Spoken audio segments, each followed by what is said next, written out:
Bismillahirrahmanirrahim. Alhamdulillahirabbil alamin wassalatu wassalamu ala sayyidina Muhammadin asyrafil mursalin wa ala alihi wa sahbihi ajma'in. Subhanaka la ilma lana illa ma 'allamtana innaka antal alimul hakim. Qala rabbi shrah li sadri wa yassir li amri wahlul 'uqdatam min lisani yafqahu qawli. Wa ta'allama wa ta'lima li fadada wal istifada wa tadhakkur wa tadhkir wa naf'a wal intifa' wa masukar kitabillah wa sunnati rasulih wa du'a ila al-huda والدلالة على الخير ابتغاء مرضاته وقربه وثوابه سبحانه وتعالى. قال المصنف رحمه الله تعالى ونفعنا به وبعلومه وأمدنا بأسراره وأنواره ونفحاته بالدين والدنيا والآخرة. Akan kita lanjutkan membaca kitab Syarah Nasaihul Ibad yang dikarang oleh Syekh Nawawi bin Umar dari Banten, Jawa Barat. Kita masih berada di bab yang ke-9 dan sekarang kita memasuki makalah yang kedua. Wal maqalatu tsaniyatu, maqalah yang kedua, qala Abu Bakr As-Siddiq radhiyallahu taala anhu. Sayyidina Abu Bakar Siddiq berkata, al-ibadu salah satu asnaf. Orang itu dibagi menjadi 3 kelompok, 3 golongan, 3 macam. Likulli sinfin salasu alamatin ya'rifuna biha. Setiap satu kelompok itu memiliki 3 tanda. Setiap satu kelompok memiliki 3 tanda. Orang itu dibagi menjadi 3. Setiap dari satu kelompok ini punya 3 tanda. 3, 3, 3. Berarti berapa? 9. Orang itu dibagi menjadi 3. Setiap satu kelompok itu memiliki 3 tanda. Siapa saja 3 kelompok itu? Pertama, sinfun ya'budunallaha ala sabilil khauf. Ada orang itu beribadahnya karena takut kepada siksa Allah. Orang beribadah itu karena takut kepada Allah. Jadi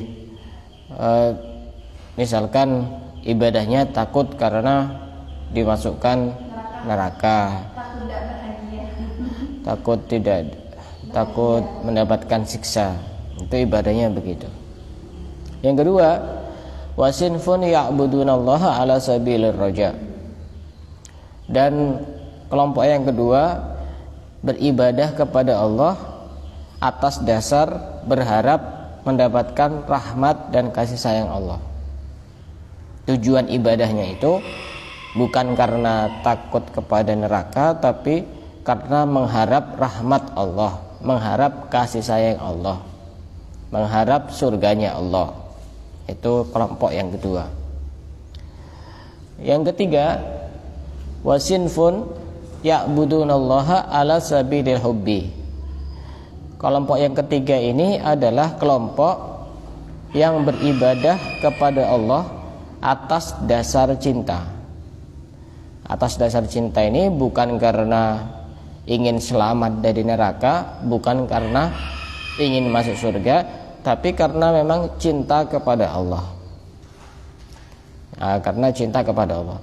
Nah, penyebab orang itu cinta itu ada bermacam-macam. Di antara penyebab orang cinta itu karena keindahan dari yang dicintai. Karena keindahan dari yang dicintai dan karena kesempurnaan dari yang dicintai. Maka kalau kita mencintai keindahan, kalau kita mencintai kesempurnaan, maka itu semuanya milik Allah. Itu semuanya milik Allah. Maka seandainya ada seseorang mencintai orang lain yang menurut dia itu tampan, menurut dia itu cantik, menurut dia itu sempurna, maka sebenarnya yang memberikan kesempurnaan, yang memberikan kecantikan dan ketampanan adalah Allah. Jadi kesempurnaan dan keindahan itu milik Allah. Kalau seandainya, ini penyebab yang kedua, kadang orang itu cinta karena melihat bahwa dia itu selalu baik sama kita. Orang itu kadang cintanya itu karena orangnya baik sama kita, bukan karena dia tampan atau cantik atau apa, tapi karena baik, suka memberi, perhatiannya lebih, kasih sayangnya lebih, terus suka peduli kepada orang lain misalkan. Maka jika seperti itu, maka Allah juga yang tidak ada duanya memberikan sesuatu kepada hambanya. Kalau kita pikir, coba ya, kita sudah maksiat tiap hari, masih saja dikasih hidup, masih saja dikasih nafas, masih saja dikasih bisa makan, masih saja dikasih sehat. Itu tidak ada yang lebih baik kepada kita daripada Allah, tidak ada. Maka itu salah satu penyebab orang cinta. Ini juga bisa dinisbatkan kepada Rasulullah. Misal, orang itu mencintai orang itu ya karena salah satu dari 3 hal ini, karena keindahan, karena kesempurnaan, karena kebaikan dari orang yang dicintai itu. Maka jika kita bisa mencintai orang karena dia pernah berbuat baik satu kali saja sama kita, kenapa kita tidak bisa mencintai Rasulullah yang sudah berkali-kali mengorbankan segalanya untuk kebahagiaan umatnya? Kenapa kita tidak bisa? Padahal Rasulullah itu orang yang sangat baik kepada umatnya. Yang kedua, kalau kita mencintai orang yang sempurna, kenapa kita tidak mencintai Rasulullah? Padahal kita mencintai kepada orang yang secara fisik mungkin masih banyak kurangnya, kita bisa cinta. Kenapa kepada Rasulullah yang sangat sempurna dan tidak ada yang menandingi kesempurnaan Rasulullah, kenapa kita tidak bisa cinta? Maka ini perlu untuk dipertanyakan. Maka sebenarnya mencintai kepada Rasulullah itu gampang, bukan sulit. Bukan sulit. Mencintai kepada orang biasa saja yang masih banyak kekurangan, kita bisa kok, bisa. Masa mencintai kepada Rasulullah yang sempurna kita tidak bisa?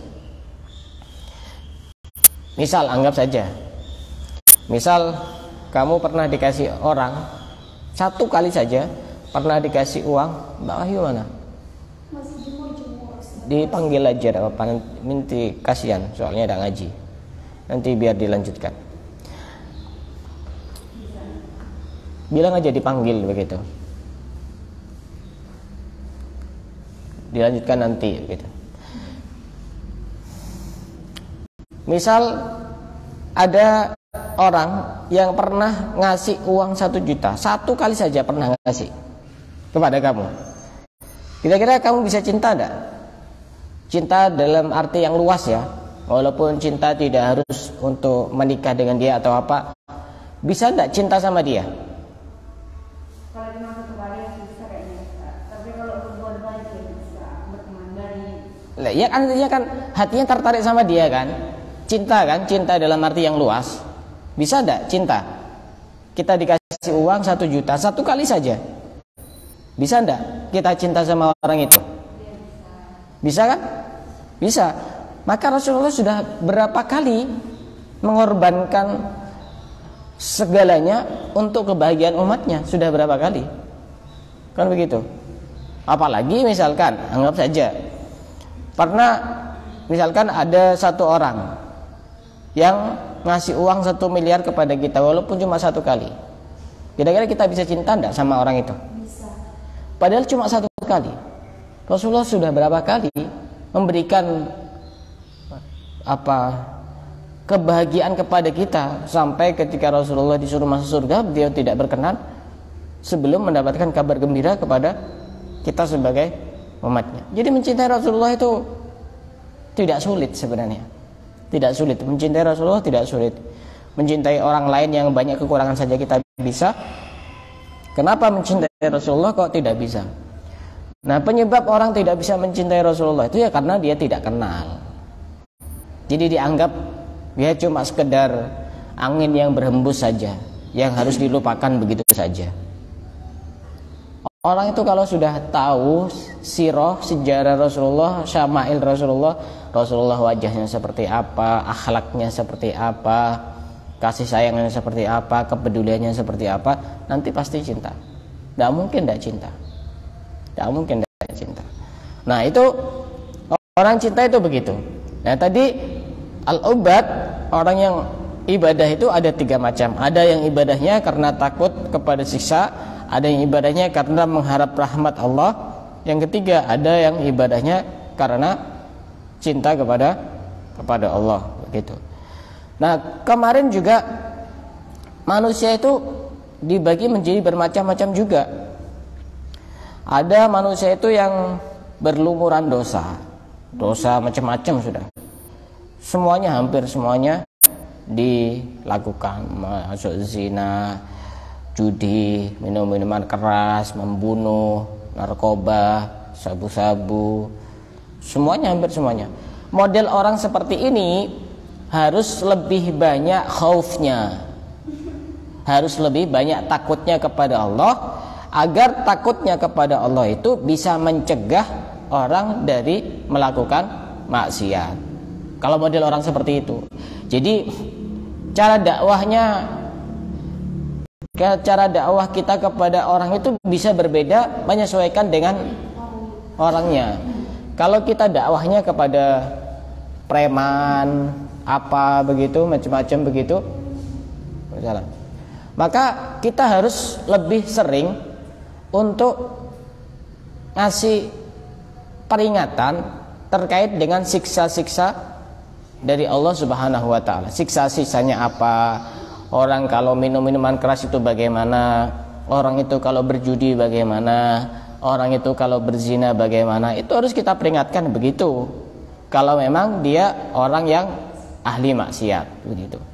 Tapi kalau orang itu jenis yang kedua ini, kalau orang itu masih standar, ya kadang maksiat, kadang enggak, dan maksiatnya standar, enggak parah-parah banget.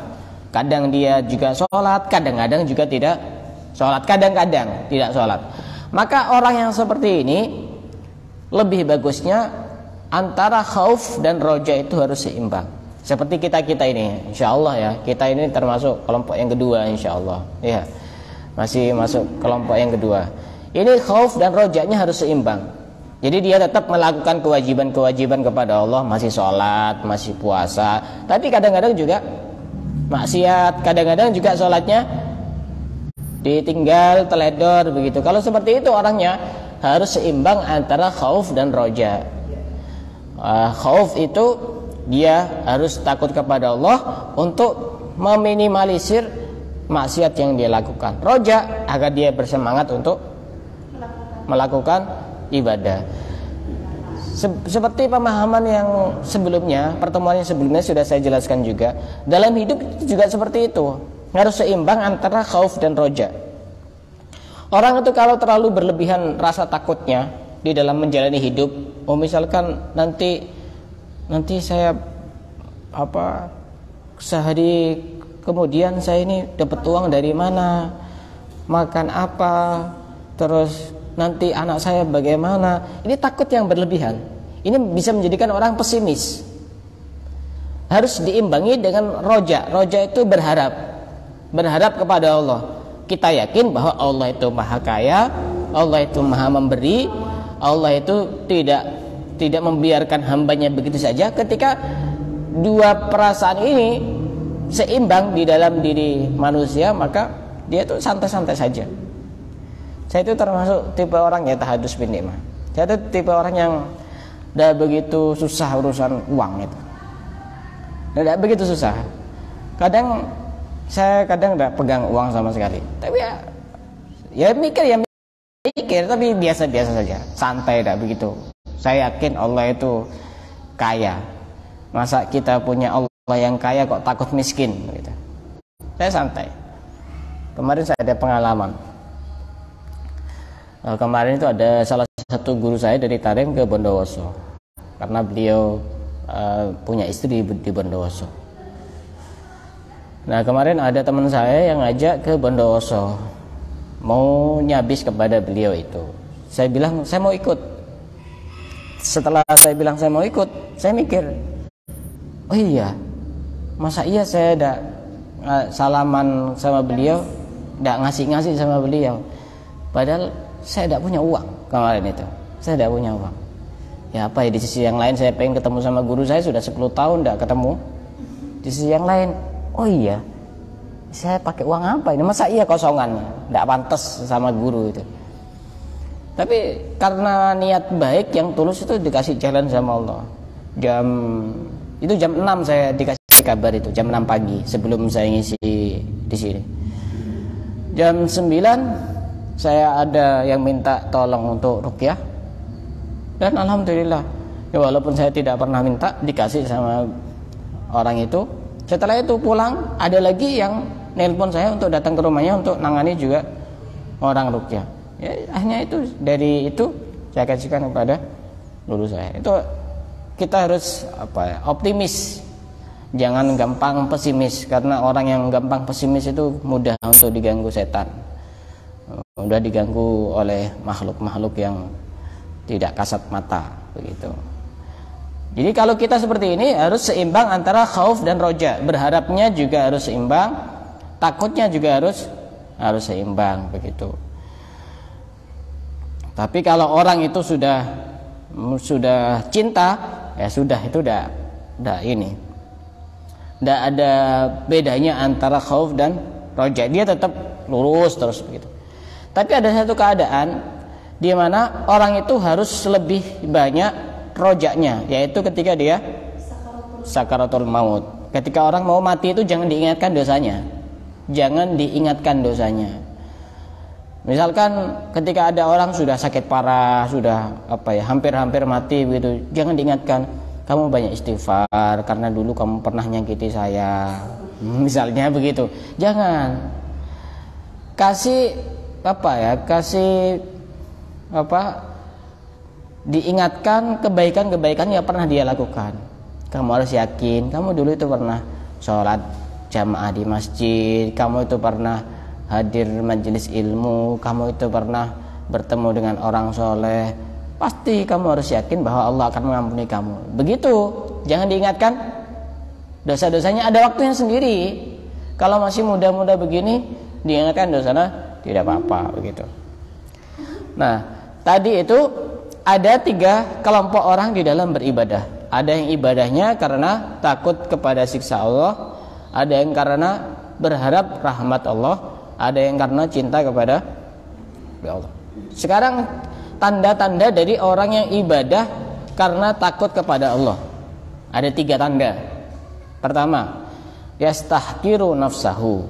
Orang itu kalau ibadahnya karena takut kepada Allah, dia merasa bahwa dirinya itu bukan siapa-siapa, tidak bisa apa-apa, tidak punya apa-apa. Dia itu merasa bahwa dirinya itu ya bukan orang mulia. Artinya dia itu tidak merasa bahwa dirinya itu orang yang luar biasa. Dia itu merasa kecil gitu. Kalau orang itu ibadahnya karena takut kepada siksa Allah, paham? Jadi kalau dipuji sama orang itu juga biasa, tidak bahagia, tidak terbang, tidak apa, biasa. Menganggap bahwa dirinya itu hina dina, rendah, bukan siapa-siapa, tidak bisa apa-apa, tidak punya apa-apa. Itu kalau orang ibadahnya karena takut kepada Allah, karena takut kepada siksa Allah. Tanda yang kedua, wa yastaqillu hasanatahu. Dia menganggap sedikit kebaikannya.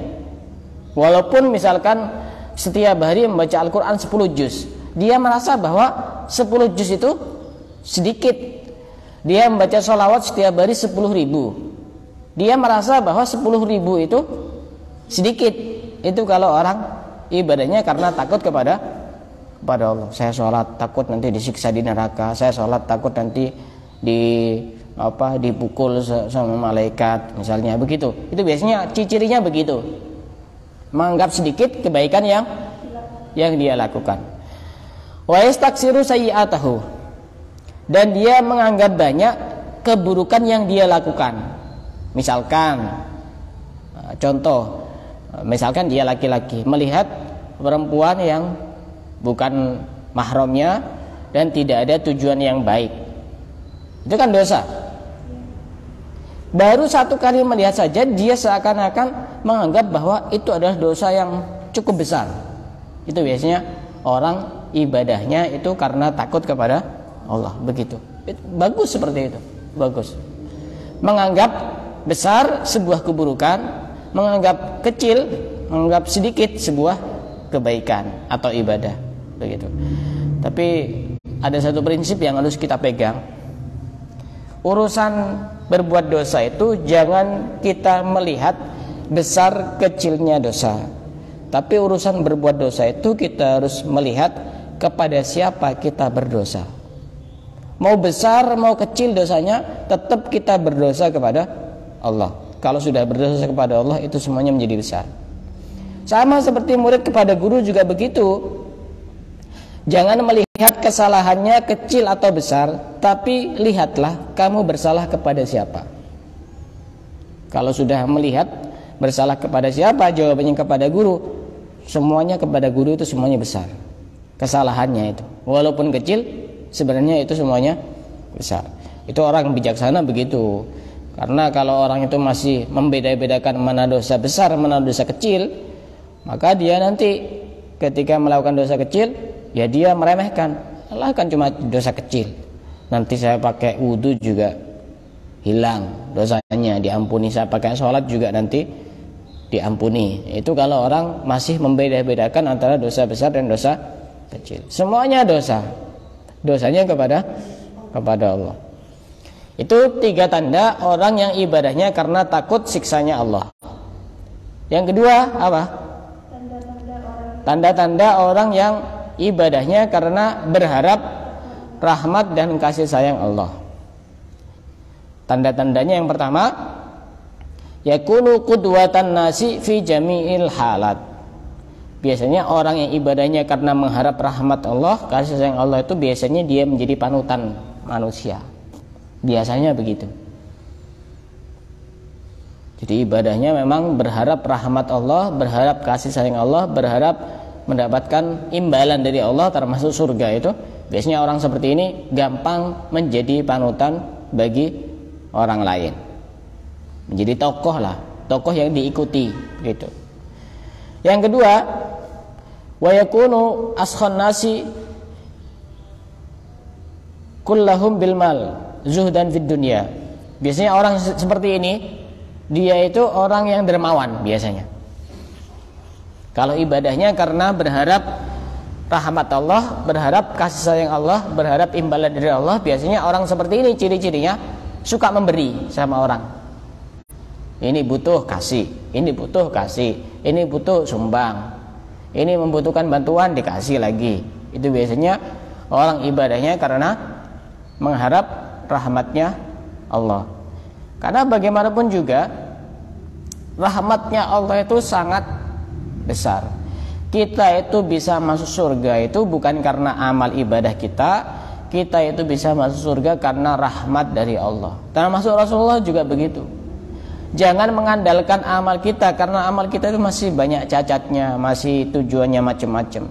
Kadang karena tujuannya karena manusia, ingin dipuji, ingin dihormati, ingin dihargai. Jadi tidak pantas kita mengandalkan amal kita untuk bisa masuk surga. Anggap saja begini gambarannya.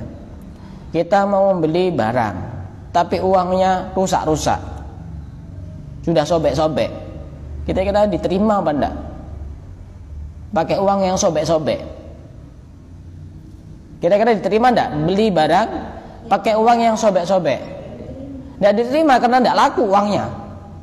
Maka kita itu untuk membeli surga itu enggak pantas pakai amal kita yang banyak cacatnya, banyak rusaknya, banyak kekurangannya, bolong-bolong amal kita itu, kebaikan kita itu bolong-bolong. Maka kita bisa masuk surga itu murni karena rahmat Allah, murni karena kasih sayang Allah. Makanya dulu itu ada cerita, ada orang yang ahli ibadah, beribadah di satu lembah yang tidak ada yang mengganggu selama ratusan tahun. Di situ dia tidak pernah keluar karena di situ sudah ada sumber air yang dia bisa gunakan untuk minum, juga ada buah delima di lembah itu. Jadi kalau dia lapar dia makan buah delima itu. Dan kalau habis ada lagi, tumbuh terus itu. Pokoknya tidak pernah kekurangan. Setelah itu dia mati dalam keadaan bersujud kepada Allah. Setelah dia mati, dipanggil oleh Allah, wahai hambaku, silakan masuk surga karena rahmatku, karena kasih sayangku. Kemudian hambanya ini bilang sama Allah, ya Allah, aku masuk surga ini karena amalku, aku sudah beribadah selama ratusan tahun. Allah bilang lagi, kamu itu masuk surga karena rahmatku, karena kasih sayangku, silakan masuk surga. Bukan, aku masuk surga karena amalku. Sampai 3 kali begitu. Akhirnya malaikat diperintah oleh Allah untuk menimbang amal ibadahnya yang ratusan tahun itu dengan satu kenikmatan yang ada di mata. Ditimbang. Misalkan ini amal ibadahnya ratusan tahun, ini kenikmatan yang ada di mata. Kita bisa melihat itu, kan kenikmatan ya, taruh di sini. Ternyata ini jauh lebih berat, jadi ke bawah, yang ini ke atas. Coba kamu lihat, satu nikmat yang ada di mata saja bisa mengalahkan amal ibadahmu yang ratusan tahun. Kamu mau masuk surga karena amal ibadahmu. Amal ibadahmu kalah sama satu kenikmatan yang ada di mata. Kita itu tidak bisa mengandalkan amal ibadah itu. Ya kalau kita ibadahnya ikhlas, sempurna, benar sesuai dengan aturan di dalam fikih, itu pun masih wajar kalau mengandalkan. Sudah ibadah kita itu kadang cepat-cepatan, kadang tidak ikhlas, kadang tidak tepat waktu, kadang tidak sesuai dengan aturan, baca Quran juga cepet-cepetan, sholat juga cepet-cepetan, tidak pakai adab, tidak pakai sopan santun kepada Allah. Pas begitu kita merasa bahwa diri kita mulia, diri kita itu sempurna, diri kita itu suci, diri kita itu pantas untuk dihormati. Tidak pantas. Apalagi mengaku bahwa saya ini pantas untuk masuk surga, begitu. Itu tanda yang kedua. Dia itu suka memberi kepada orang lain dan dia itu hatinya tidak bergantung kepada dunia.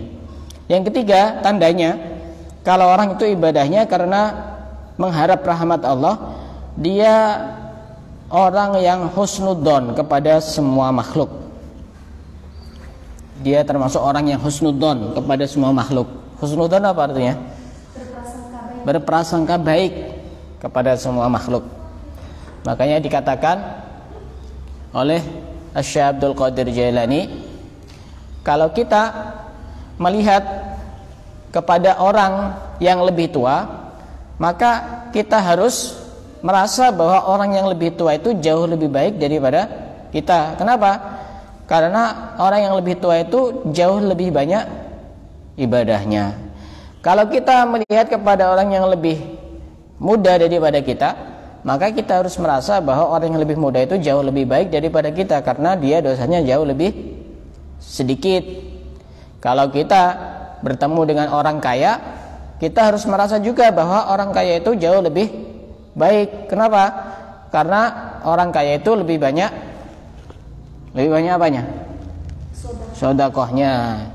Kalau kita bertemu sama orang miskin, kita harus husnudzon juga bahwa orang miskin jauh lebih baik, karena orang miskin banyak sabarnya. Kalau ketemu sama orang yang berilmu, kita juga harus merasa bahwa orang berilmu itu jauh lebih baik, karena ketika dia melakukan sesuatu didasari karena ilmunya.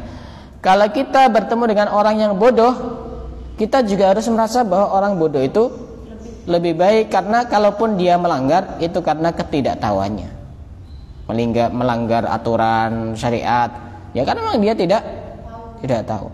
Bahkan kalau kita ketemu dengan orang kafir sekalipun, kita harus merasa bahwa orang kafir itu jauh lebih baik, bukan karena kekafirannya, tapi karena kita tidak tahu akhir hidupnya seperti apa. Bisa jadi di akhir hidupnya dia taubat, dia masuk Islam, kemudian mati dalam keadaan husnul khotimah, sedangkan kita tidak tahu. Kita nanti akhir hidup kita matinya bagaimana, tidak ada yang tahu. Makanya itu orang itu kalau ibadahnya karena berharap rahmat Allah, itu biasanya dia apa tadi? Yang pertama tentang Husnudzon, selalu husnudzon kepada semua makhluk. Termasuk guru juga jangan merasa bahwa guru itu jauh lebih baik daripada muridnya. Saya pernah dengar ceramahnya Habib Umar bin Hafid. Dia itu pernah ceramah begini. Kalau saya merasa diri saya lebih baik daripada murid-murid saya, akan saya tutup pondok saya. Begitu. Padahal santrinya banyak. Saking menjaga urusan hati, jangan sampai walaupun secara status sosial lebih tinggi, tapi jangan sampai merasa jauh lebih baik. Nanti akan celaka seperti iblis, karena iblis ini merasa jauh lebih baik daripada Nabi Adam. Ana khairun minhu khalaqtani min narin wa khalaqtahu min tin. Yang ketiga, orang yang ibadah karena apa? Karena apa? Cinta kepada Allah. Itu memiliki 3 tanda. Memiliki 3 tanda. Ini biasanya bisa dikembangkan cinta kepada siapapun. Orang itu kalau cinta itu memiliki 3 tanda ini. Ya, orang itu kalau cinta itu memiliki 3 tanda ini. Cinta kepada siapapun. Cinta kepada Allah, cinta kepada manusia, cinta kepada hewan. Itu punya burung, sapi, ayam, kucing. Itu memiliki 3 tanda ini. Pertama, yu'ti ma yuhibbuhu, dia akan memberikan apa yang dia cintai. Ya, memberi kepada orang yang dicintai itu. Suka memberi. Bahkan memberikan apa yang dia paling cintai untuk diberikan kepada kekasihnya. Itu tanda orang itu cinta begitu. Misalkan dia punya barang berharga, misalkan emas 1 kilo misalnya. Ada yang punya emas 1 kilo? Tidak ada. Di sini tidak ada. Hah? Di sini. Oh, Mbak Diana, iya. Nanti dipakai pakai kalung aja. Tidak tahu di model seperti apa. Pokoknya 1 kilo. Kalungnya beratnya 1 kilo. Nanti mas kawinnya dengan kalung seberat 1 kilogram gitu. Nanti viral itu nanti. Belum pernah ada soalnya. Dia suka memberi kepada kekasihnya. Itu tanda orang cinta itu. Orang aku cinta jarang memberi sama kekasihnya itu bukan cinta, itu bukan. Bahkan yang diberikan bukan cuma barang, materi, tapi juga pengorbanan, waktu dan tenaga, begitu. Itu orang yang tanda itu orang cinta. Tinggal tinggal di koreksi sendiri dirinya sendiri. Kamu cinta kepada siapa dan buktinya apa? Begitu. Suka ngasih. Nah, saya kapan hari saya punya salah satu guru begitu. Saya punya sarung banyak itu. Ada yang mahal, ada yang di bawahnya, ada yang di bawahnya. Saya mau ngasih sarung, tapi kok saya suka yang ini harganya mahal ini. Tapi setelah saya pikir-pikir, iya, ini kan guru saya ini. Tidak ada yang mahal bagi guru saya. Akhirnya saya bungkus, saya kirimkan, saya paketkan. Itu tanda cinta begitu. Jadi ngasih, lebih-lebih ngasih sesuatu yang paling dicintai. Makanya di dalam Al-Quran itu disebutkan lan tanalul birra hatta tunfiqu mimma tuhibbun. Kamu tidak akan memperoleh kebaikan yang sempurna sehingga sampai kamu memberikan apa yang kamu cintai. Itu kebaikannya betul-betul itu. Pernah ada salah satu mubalik habaib itu, ada habib yang ceramah temanya ini. Tapi karena beliau itu mungkin sudah karena dasar cinta ya. Terus pas turun dari panggung, dia punya serban itu bagus, kayaknya mahal harganya. Ada salah satu jamaahnya, Bib, boleh tidak minta serbannya itu? Langsung dikasihkan. Padahal itu harganya mahal itu. Kalau di Islam 400-500an begitu. Cuma sekedar surban itu. Ya karena memang kalau enggak ya enggak menjadi status pecinta. Nah, gitu. Itu susah loh, sebetulnya susah. Susah. Hati-hati kalau ceramah pakai tema ini, takut nanti kamu pulang. Senjata amalan. Iya. Misalkan ustazah, boleh enggak minta itu kalungnya itu loh, kalungnya itu. Jamaahnya bilang, oh enggak boleh, ini kalung kesayangan saya. Langsung jamaahnya pintar juga. Lan tanalul birra hatta tunfiqu mimma tuhibbun.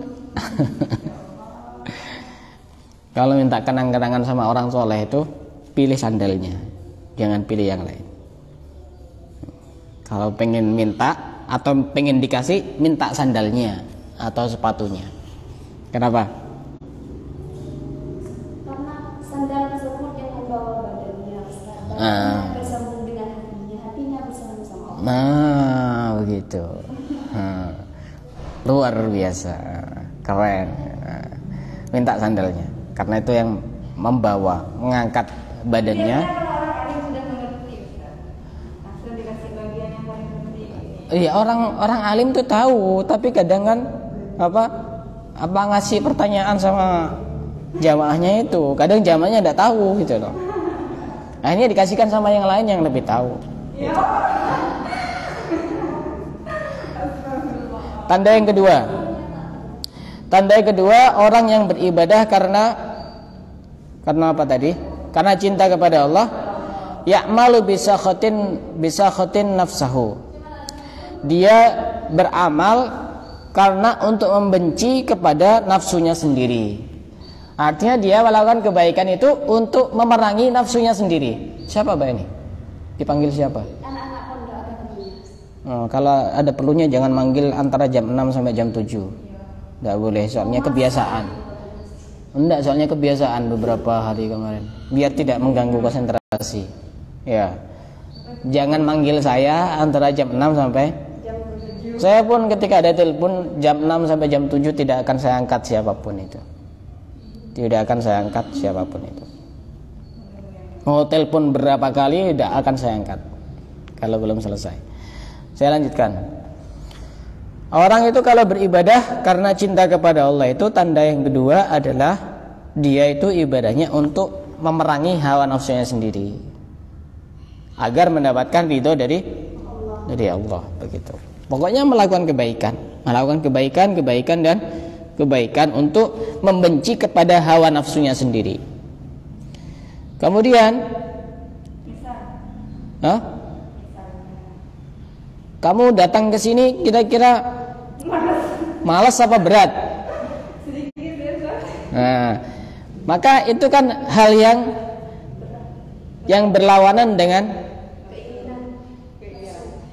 itu kan keinginannya nafsu, itu keinginan hawa nafsu untuk tidak datang kan. Maka datang ke sini tujuannya untuk membenci hawa nafsunya itu, untuk memerangi hawa nafsu, begitu. Ya. Paksa. Jadi untuk istiqomah itu kuncinya dipaksa. Awal-awal dipaksa, insya Allah nanti terbiasa, akhirnya cinta, begitu. Tanda yang berikutnya, yang berapa? 3. Wala yubali ba'da yardarabahu. Orang itu tidak peduli, yang penting Allah itu ridho. Mau orang mencela, mau orang menghina, mau orang tidak suka, mau dibully, tidak ngurus. Nah, pokoknya orang itu kalau ibadahnya karena cinta kepada Allah. Misalnya ada orang hadir majelis ilmu, hadir pengajian di kamu hadir pengajian juga tidak bakal kaya, tidak ngurus. Nah, kamu sholat jamaah di masjid juga tidak bakal kaya, tidak ngurus. Tapi tidak usah ngomong begitu, takut kamu nanti dipukul. Artinya di dalam hatinya begitu. Yang penting Allah ridho, mau manusia tidak ridho, mau manusia tidak cinta, tidak ngurus. Begitu loh. Itu prinsip itu. Kadang-kadang kita juga harus cuek begitu. Tidak ngurus.